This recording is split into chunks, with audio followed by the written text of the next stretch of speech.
ஓம் சாந்தி. நான் சிவசக்தி. பாபாவோடு இணைந்து சர்வசக்திகள் மீது உரிமை கொண்டாடும் சிவசக்தி நான். சக்தியாகிய என்னுடன் சிவபாபா இணையும் பொழுது வெற்றி நிச்சயிக்கப்படுகின்றது.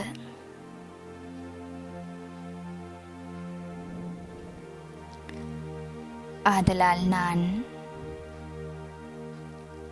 சதா பாபாவுடன் இணைந்தே இருக்கின்றேன்.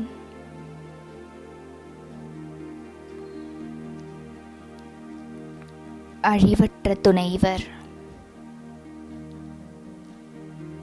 எப்பொழுதும் என்னுடன் இணைந்தே இருக்கின்றார்.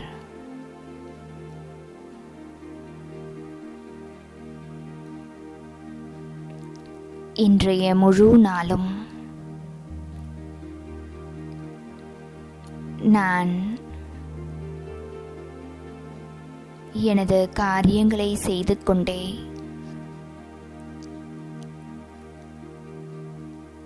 பாப்தாதாவின் துணையை அனுபவம் செய்கின்றேன்.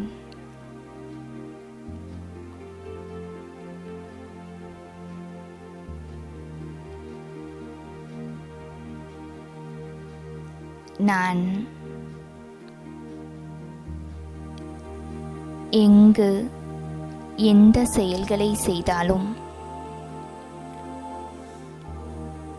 என் முன்னாலும் பின்னாலும் இடதுபுறமும் வலதுபுறமும் வெற்றி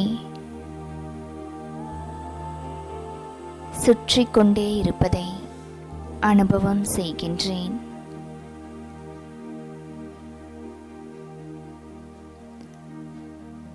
வெற்றி என்பது எனது பிறப்புரிமையாகும்.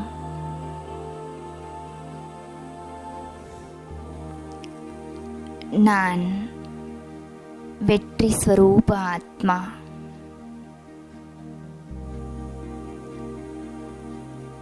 ஓம் சாந்தி. ஓம் சாந்தி. 21/8/2024 காலை முரளி. முரளியின் சாரம். இனிமையான குழந்தைகளே, நீங்கள் உயிரோட்டமுள்ள கலங்கரை விளக்கமாக இருக்கின்றீர்கள். நீங்கள் அனைவருக்கும் பாபாவின் அறிமுகத்தை தர வேண்டும். வீட்டிற்கு வழி சொல்ல வேண்டும். இனிமையான குழந்தைகளே, நீங்கள் உயிரோட்டமுள்ள கலங்கரை விளக்காக இருக்கின்றீர்கள். லைட் ஹவுஸாக இருக்கின்றீர்கள். அனைவருக்கும் நீங்கள் பாபாவின் அறிமுகத்தை தர வேண்டும். வீட்டிற்கான வழியை சொல்ல வேண்டும்.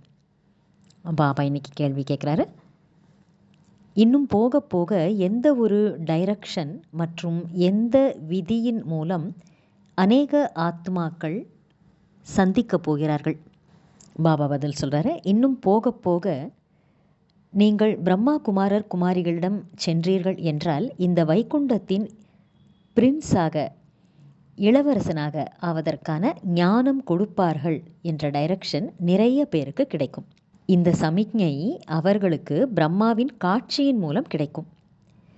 குறிப்பாக பிரம்மா மற்றும் ஸ்ரீ கிருஷ்ணருடைய காட்சி தான் கிடைக்கிறது. எப்படி ஆரம்பத்தில், அதாவது யக்ஞத்தினுடைய ஆரம்ப காலத்தில் காட்சிக்கான நடிப்பு என்பது இருந்ததோ அதே போலதான் கடைசியிலும் கூட நடக்கப் போகிறது. ஓம் சாந்தி. ஆன்மீக தந்தை குழந்தைகளிடம் கேட்கின்றார். அனைவரிடமும் கேட்க முடியாதல்லவா? நளினி குழந்தையிடம் கேட்கின்றேன், இங்கே என்ன செய்து கொண்டிருக்கிறீர்கள்? யாருடைய நினைவில் அமர்ந்திருக்கின்றீர்கள்? பாபாவினுடைய நினைவில். பாபாவுடைய நினைவில் மட்டும் அமர்ந்துள்ளீர்களா, அல்லது இன்னும் வேறு ஏதாவது நினைவுக்கு வருகிறதா? பாபாவின் நினைவின் மூலம் விகர்மங்கள் விநாசமாகும். இன்னும் வேறு எதை நினைக்கிறீர்கள்? இது புத்தியின் வேலை அல்லவா? ஆத்மாக்களாகிய நாம் வீட்டுக்கு போக வேண்டும். எனவே வீட்டையும் நினைக்க வேண்டும். நல்லது, வேறு என்ன செய்ய வேண்டும்? என்ன வீட்டிற்கு சென்று அமர்ந்து கொள்ள வேண்டுமா? விஷ்ணுவுக்கு சுயதரிசன சக்கரத்தை காட்டுகிறார்கள் அல்லவா? அதன் அர்த்தத்தையும் பாபா இப்போது புரிய வைத்துள்ளார். சுயம் என்றால் ஆத்மாவின் தரிசனம் என்றாகிறது.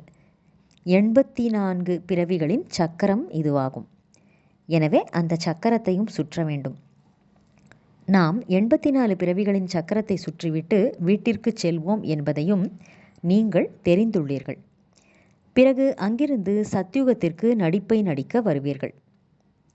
பிறகு 84 பிறவிகளின் சக்கரத்தை சுற்றுவீர்கள். மற்றபடி விஷ்ணுவிற்கு கையில் எந்த சக்கரமும் கிடையாது. அவர் சத்யுகத்தின் தேவதை ஆவார். விஷ்ணுபுரி என்று சொன்னாலும், அல்லது லக்ஷ்மி நாராயணபுரி என்று சொன்னாலும், அல்லது ஸ்வர்க்கம் என்று சொன்னாலும் அனைத்தும் சரிதான். ஸ்வர்க்கத்தில் லக்ஷ்மி நாராயணனுடைய ராஜ்யம் இருந்தது. ஒருவேளை ராதை கிருஷ்ணனுடைய ராஜ்யம் என்று சொன்னால் தவறாக சொல்கிறார்கள் என்று அர்த்தம். ராதை கிருஷ்ணனுடைய ராஜ்யம் என்பது இருப்பதில்லை. ஏனெனில் இருவரும் தனித்தனி ராஜ்யத்தின் இளவரசன் இளவரசி ஆவார்கள். ராஜ்யத்தின் எஜமானர்களாக அவர்கள் சுயம்வரத்திற்கு பிறகுதான் ஆவார்கள். ஆக விஷ்ணுவின் கைகளிலே காட்டப்பட்டுள்ள இந்த சக்கரம் உங்களுடையதாகும். எனவே இங்கே நீங்கள் வந்து அமரும்போது அமைதியாக மட்டும் அமரக்கூடாது, கூடவே ஆஸ்தியையும் நினைக்க வேண்டும். அதற்காகத்தான் இந்த சக்கரம் காட்டப்பட்டுள்ளது. நீங்கள் லைட் ஹவுஸாக, கலங்கரை விளக்காகவும் இருக்கின்றீர்கள். பேசுகின்ற மற்றும் நடக்கின்ற, அதாவது நடமாடுகின்ற கலங்கரை விளக்கம் ஆவீர்கள். உங்களுடைய ஒரு கண்ணில் சாந்தி தாமம் என்ற வீடு, மறு கண்ணில் சுகதாமம் அதாவது ஸ்வர்க்கம் உள்ளது. இரண்டையும் நினைக்க வேண்டியுள்ளது. நினைவின் மூலம் பாவங்களை அழிக்க வேண்டும். வீட்டை நினைப்பதன் மூலம் வீட்டுக்கு சென்று விடுவீர்கள். பிறகு சக்கரத்தையும் நினைக்க வேண்டும். இந்த முழு சக்கரத்தின் ஞானம் உங்களுக்குத்தான் இருக்கிறது. 84 பிறவிகளின் சக்கரத்தை சுற்றியுள்ளீர்கள். இப்போது இந்த கடைசி பிறவி மரண உலகத்தில் ஆகும். புதிய உலகத்தை அமரலோகம் என்று சொல்கிறோம். அமரர் என்றால் நீங்கள் எப்போதும் வாழ்ந்து கொண்டே இருக்கிறீர்கள் என்று அர்த்தம். ஒருபோதும் நீங்கள் இறப்பதில்லை. இங்கேயோ இருந்து இருந்து திடீரென்று மரணம் சம்பவித்து விடுகிறது.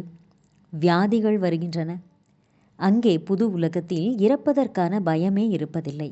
ஏனென்றால் அது அமரலோகம் ஆகும்.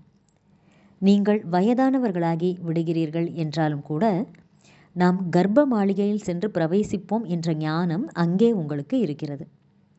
இப்போதோ கர்ப்ப சிறைக்கு செல்கிறார்கள். அங்கே கர்ப்ப மாளிகையாக இருக்கிறது. அங்கே தண்டனை அனுபவிக்க பாவம் செய்வதில்லை. இங்கே மனிதர்கள் பாவம் செய்கிறார்கள். அந்த காரணத்தினால் தண்டனையை அனுபவித்துவிட்டு வெளியே வருகிறார்கள் எனும்போது மீண்டும் பாவம் செய்ய தொடங்கிவிடுகிறார்கள். இது பாவ ஆத்மாக்களின் உலகம். இங்கே துக்கம்தான் ஏற்படுகிறது. அங்கே துக்கம் என்ற வார்த்தையே இல்லை. எனவே நீங்கள் ஒரு கண்ணில் சாந்தி தாமம், மறு கண்ணில் சுகதாமத்தை வைத்துக் கொள்ளுங்கள். நல்லது. தாரணைக்கான முக்கியமான சாரம்: பாபாவின் நினைவின் கூடவே குஷியுடன் இருப்பதற்காக 84 பிறவிகளின் சக்கரத்தையும் நினைவு செய்ய வேண்டும். சுய தரிசன சக்கரத்தை சுற்ற வேண்டும். இறைவனை தங்களுடைய உண்மையான நண்பனாக ஆக்கிக்கொள்ள வேண்டும். இரண்டாவது, இரட்டை அஹிம்சையாளர் ஆவதற்காக குற்ற பார்வையை மாற்றி குற்றமில்லாத தூய்மையான பார்வையாக ஆக்க வேண்டும். நாம் ஆத்மாக்கள் சகோதர சகோதரர்கள் என்ற பயிற்சியை செய்ய வேண்டும். வரதானம்: சர்வசக்திமான் பாபாவை இணைந்த ரூபத்தில் தன் கூடவே வைத்திருக்கக்கூடிய வெற்றி மூர்த்தி ஆகுக. சர்வசக்திமான் பாபாவை இணைந்த ரூபத்தில் தன் கூடவே வைத்திருக்கக்கூடிய வெற்றி மூர்த்தி ஆகுக. பாபா விளக்கம் சொல்கிறாரு.